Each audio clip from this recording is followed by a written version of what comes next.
Magyarországra látogatott a szerb származású motivációs tréner, prédikátor Vujicic, aki az Indexnek adott exkluzív interjút.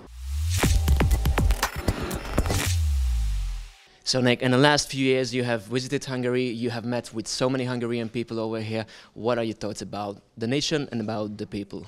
You know, I'm very thankful to be back in Hungary and work with the Hungarian government. Obviously, I'm very honored to be speaking at the Demographic Summit this year, and I'm very proud of the Hungarian government, the people, and not just how we stand on biblical truths, but also being mindful of many people going through ups and downs, especially you know, with the Larger Families Initiative and encouraging Hungarian people, not just in Hungary, but outside of Hungary borders as well. And I think it's an honor and a privilege to be back, and I love Hungary very much, and I know I'll be coming back one day with my family. I love the beautiful country and the people. We know that you are not living in Serbia, but your origin or maybe your roots from Serbia. And as you may know, the Hungary-Serbian relationships just improved a lot. We haven't really seen this good relationship for a long time. What are your thoughts about this?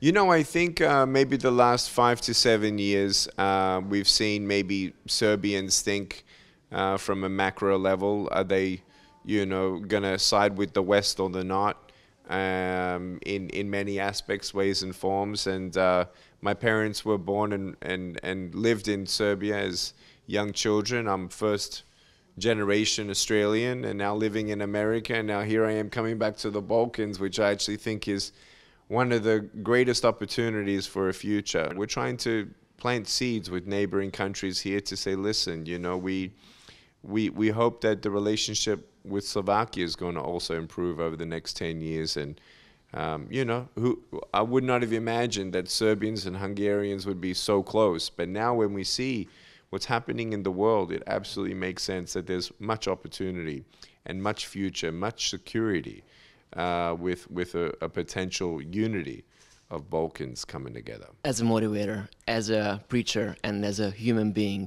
what could be your suggestions for those who have to leave their country because of the war?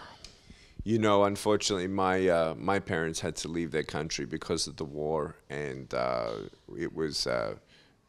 it's so heart-wrenching to see what is happening, and we are praying for peace.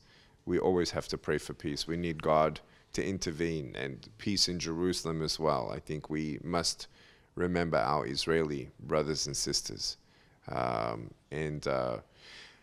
For me, I'm very glad first and foremost to learn that Hungary is one of the most generous nations in opening up their borders and their homes, and even just the people of the Balkans, where they not waiting for the government to help these refugees, but take it on themselves and their families to open up their home.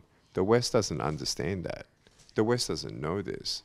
And this is where I really believe is a difference, where God will bless a nation when they bless people without a home who are fleeing. And so first and foremost, thank you, Hungary, for your generosity and your love and your kindness for these people that have no home. I want to encourage people to, you know, hold on to God.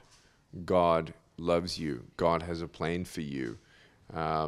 And miracles happen. And when a miracle doesn't happen, still on the inside, I really believe that God can rescue your soul, heal your heart, renew your mind, to help you to understand that this is not the end, and the best is ahead. And so continue to go and don't ever give up.